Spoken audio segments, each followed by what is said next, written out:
2025 akkam jirtu daawwattoota keenya oduu yeroo kana isinitti himna oduu waliin Geetoo Lamayyooti.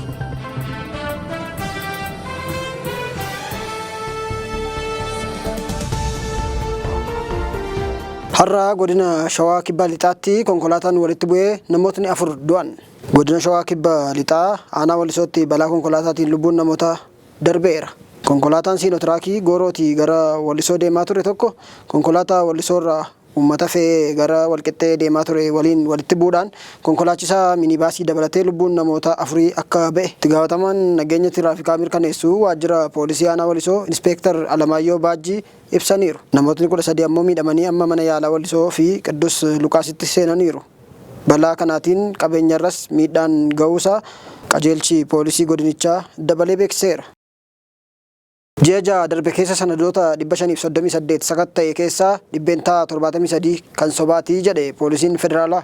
Seera qabeessummaa sanadootaa mirkaneessuuf hayyamni seeraa kan kennamee fi poolisiin federaalaa sanadoota 358 irratti qorannoo fooransikii geggeesseen dhibbeentaan 73 kan sobaa ta'anii argamuu beeksiseera. Baatii ji'aan darban keessatti gaaffileen dhimmoota yakkaa 191 fi dhimmoota hariiroo hawaasaa 167 poolisii fi manneen murtiirraa akka qulqulleeffamuuf dhiyaatan irratti qorannoo geggeeffamaa tureera.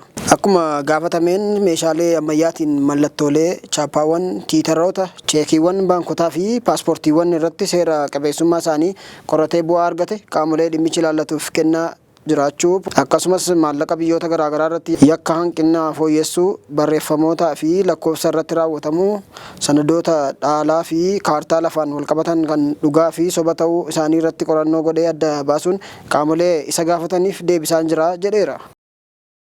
Itoophiyaan paaspoortii haaraa maxxansiisuu har'a beeksifte. Waajjira immigireeshinii fi tajaajila lammummaa paaspoortii elektirooniksii haaraa hojiirra oolchuusaa har'a ifa godheera. Fuulli paaspoortii haaraan maxxanfamee ulaagaalee akka idil addunyaatti kaa'aman kan guuttate fakkiilee biyya kanaa ibsan kan ofirraa qabu fakkeessuu fi kachachala kan hambisudha jedhameera. Kana malees fuula namaa fi seenaa yookaan ashaaraa abbaa sanaa kan adda baasee agarsiisu iccitii kan qabatu akka ta'e godambaa saayinsii magaalaa Finfinnee jiru keessatti wayita agarsiifame ibsameera. Paaspoortii ammayyaawaadha jedhame kana kan oomishu Finfinnee paarkii industirii lammii keessatti yoggaa ta'u kan hojjetamu immoo waan kanaan kan ittiin beekamu dhaabbata Jaappaan maqaansaa Tooppaan Seekuritii jedhamudha. Biyyootni Arabaa Riyaad keessatti dhimma Gaazaa irratti mari'ataa oolan. Biyyootni Arabaa giddugala ba'aa keessaa har'a Saawud Arabiyaa magaalaa Riyaad keessatti mari'ataa oolan. Ijoon marii isaanii tokkichi Filisteemotaa fi Gaazaa deebisanii karaa misoomsuun danda'amu kan jedhudha.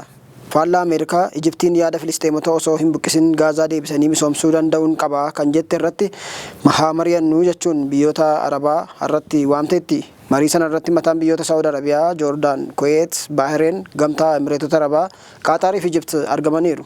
Yaada Abdul Fattah Al-Siisiin dhiyeessan sun isa Doonaald Tiraamp Filisteemota Gaazaa keessaa baasee naficha qabannee misoomsina jedhu erga dhiyeessanii boodadha kan akka falaatti dhiyaate. Yaada Ameerikaa sana biyyootni Arabaa hunduu mormaniiru. Har'ammoo akkaataa Filisteemonni lafa abbaa isaanii irraa osoo hin buqqaafamin Gaazaa deebisanii misoomsuun danda'amu irratti mari'ataniiru. Kanarra waliif galan guyyoota 11 booda kora liigii Arabootaa taa'amu irratti ajandaa marii ta'ee dhiyaatuuf akka jiru burqaa oduu Saawudiitu baase. Israa'el Gaazaa irratti duula waggaa tokkoof ji'a sadiif banteen manneen Gaazaa keessaa dhibbeentaa 53 fi bu'uuraalee misoomaa hundasaa barbadeessiteetti. Dhaabbatni mootummoota gamtoomanii baankiin addunyaa fi gamtaan Awurooppaa ibsa waloon baasaniin Gaazaa akka duraatti deebisuuf waggaa 21 fi baasii doolaara biliyoona 53 kitila 200 akka gaafatu kibxata darbe beeksisaniiru. Diinagdee Gaazaa barbadaa'e suphuuf yoo xiqqaate doolaara biliyoona 19 bu'uuraalee misoomaa ijaaruuf doolaara biliyoona 30 magaalittii qulqulleessuuf ammoo waggaa 21 manneen barbadaa'an deebisanii ijaaruuf waggaa 15 akka gaafatu gabaasa isaanii keessatti eeraniiru. Tiraamp nugusa Joordaan masaraatti waamanii yaada Filisteen biyyaa baafna jedhu fudhachiisuuf kan yaalan hin milkoofne. Abdul Fattah Al-Siisiin kan Ijiptis akkasuma Waashingitanitti affeeranii jalaafaniiru. Yaada kana Turkiyyee mootummoota gamtoomanii Chaayinaa fi Raashiyaan fa'aa balaaleffataniiru. Oduu keenyatti aanuun dhukkubni simbiraa Ameerikaa keessatti hanqina killee fideera. Dhukkuba simbirroo jedhamee beekamuun dhibee lukkuu yookaan handaaqqoo fixuu Ameerikaa keessatti hanqina killee fi foonii fideera. Sababa dhukkuba kanaan kan ka'e haga yoonaatti namni tokko du'eera. Garuu warri lukkuu horsiisanii bulan hojii dhaabaniiru. Dhibeen sun gallaan warri handaaqoo horsiisan waggaa lama keessatti wucoo kitila 100 fi kitila 62 ajjeesaniiru. Kun ammoo gabaarraa dhibuu foonii fi hanqaaquu lukkuutiif sababa ta'ee amma qaala'insa uumeera.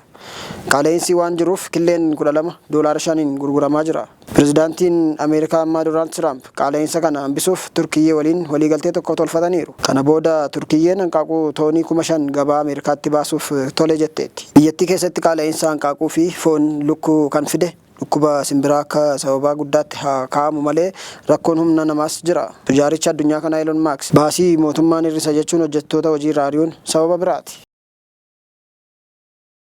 Oduu keenya xumuraatiin Israa'el keessatti konkolaattotaa fi baaburri nama fe'an hojii dhaabuuf dirqamaniiru. Ministeerittiin daawwannaa dhiisanii gara biyyaatti deebi'aniiru. Kaleessa galgala magaalaa guddoo Israa'el keessatti konkolaattonni nama fe'an 3 gubataniiru. Tajaajilli geejjibaas dhaabateera. Gama kibba magaalaa Teel Aviv bakka Baatiyaam jedhamutti konkolaataan 3 kan gubatan bakkuma dhaabatanittidha. Sababni ammoo dhukaan keessatti kiyyeeffamee waan tureefi. Poolisiin balaan namarra ga'e hin jiru jedheera. Akka poolisiin magaalittii jedhetti balaan sun kan raawwatame goolessitootaan ta'uu hin oolu jedhe. Baasota duwwaa dhaabbatan kan biraa keessatti dhukaan qabameera. Fanjiin sun osoo hin dho'in kan argamuu danda'e yeroo dho'insaaf qabamee fi waan hin geenyeef ta'uu hin oolu jedha dubbii himaan poolisii biyyattii. Kanarraa ka'uudhaan konkolaataa fi baaburri geejjibaa hojii dhaabanii sakatta'insi taasifamaa oole. Dubbii himaan poolisii biyyattii Ariyen Droon fanjii kiiloogiraama 5 ulfaatu argame irra baafamanii gumaa Tulkaareem jedhamutu jira jedhe. Tulkaareem maqaa faallaa Filisxeem West Bank keessa jiru kan yeroo ammaa akkuma Gaazaatti Israa'el weeraraa jirtudha. Balaan sun akkuma ga'een poolisii fi tiknii biyyattii namoota shakkan qabuuf barbaacha yoo eegalan ministeerri geejjibaa kan daawwannaa hojiif Morookoo deemanii turan baaburrii fi awutoobisiin hojii akka dhaaban ajajanii ofii isaaniis dhiisanii gara biyya deebi'aniiru. Muummichi ministeeraa Benjaamin Netanyahuun ammoo weerarri West Bank akka cimee itti fufe humnootni nageenyaas akka cimanii eeganiif ajajaniiru kan jedhe madda oduu Times of Israa'elidha. Haga oduun kun qophaa'etti kan anatu godhe jedhe hin dhaga'amne. Egaan daawwattoota keenya oduu keenya irraaf qabanne kanumaan goolabneerra turtii gaarii qabaadhaa.